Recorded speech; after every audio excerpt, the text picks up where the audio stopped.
गाजियाबाद में एक कत्ल हुआ।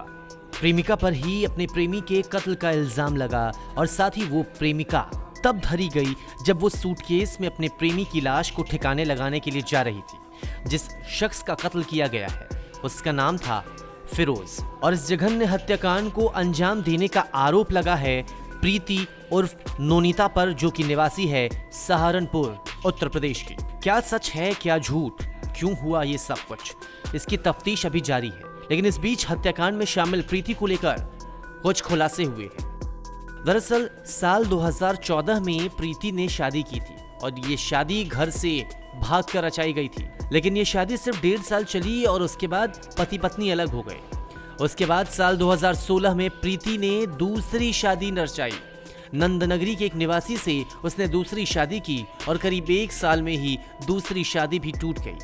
फिर साल 2017 में एक और शख्स से प्रीति को प्यार हुआ। प्रीति ने अब अपनी तीसरी शादी रचाई, लेकिन तीसरी शादी सिर्फ कुछ ही महीनों तक चली और तीसरे पति से भी प्रीति अलग हो गई। अब तक प्रीति अपने घर से यानी सहारनपुर से दूर गाजियाबाद आ चुकी थी और यहीं पर प्रीति की मुलाकात फिरोज नाम के एक शख्स से हुई।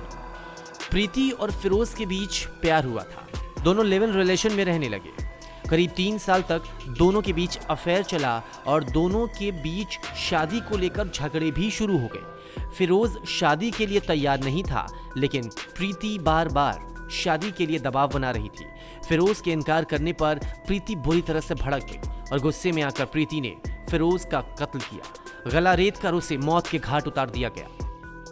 हत्या के 24 घंटे बाद तक प्रीति ने अपने ही फ्लैट में फिरोज के शव को रखा और इस बीच वो दिल्ली से एक बड़ा सूटकेस लेकर आई और फिर इसी सूटकेस से सारा राज खुला।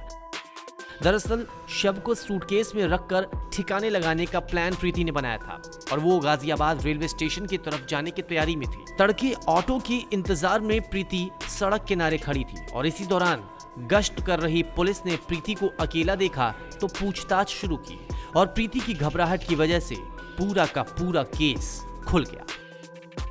वो कहते हैं ना कि अपराधी कितना भी शातिर क्यों ना हो, लेकिन राज एक न एक दिन खुल जाते हैं और वो अपराध सामने आ ही जाता है, क्योंकि अपराधी कोई ना कोई गलती जरूर करता है। इस केस में भी कुछ ऐसा ही हुआ।